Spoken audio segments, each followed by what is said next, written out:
Big changes could be coming to our lower downtown. We'll walk you through some of the ideas, plus reducing gang violence and legal help for those facing eviction. I'm Rebecca Jacobson, and here's what's happening in your city now.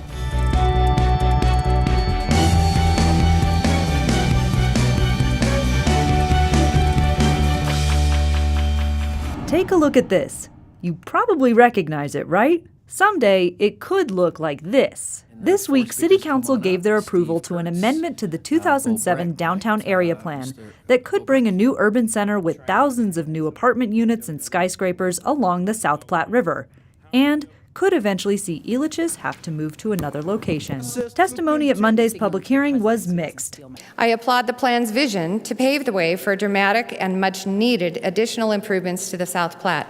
This is straight up gentrification, communicide. This amendment is timely and it directly complements the previously approved 2007 plan. Yes, absolutely, by all means, redevelop eventually, but you have to address structural inequalities in the city first. Some council members had their concerns as well. Paul Cashman shared his concerns about affordable studio apartments, Kevin Flynn was concerned about historical buildings near the site, and Deborah Ortega questioned development near the railroad tracks, among other concerns. But what about Elitch's? I think a 20-year horizon is probably accurate. On the Elitch's site, we've committed to keep the park there for the foreseeable future.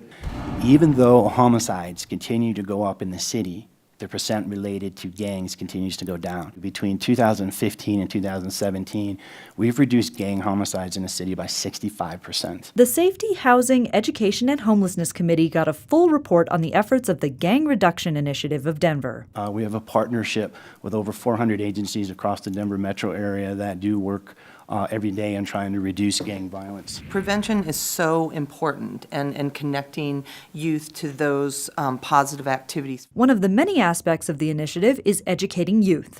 It's really revolved around life skills and teaching kids the ability to think for themselves, the ability to avoid peer pressure. We've been pretty successful, so we have over 8,000 kids that have gone through the program, and that program has taught across the city. You can watch the entire presentation at denver8.tv. At the 5281 Awards, Denver's outstanding employees are the stars, as the city celebrates their workers who go a step above a mile high. These are our stars, they are the ones who exemplify the City Star values.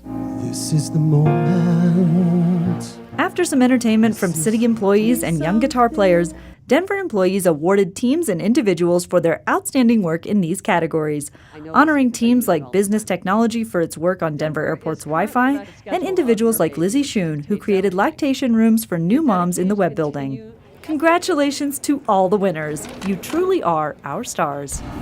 Today marks a new beginning for renters in our community. With the launch of this pilot, our city moves closer to fulfilling its promise of justice for all.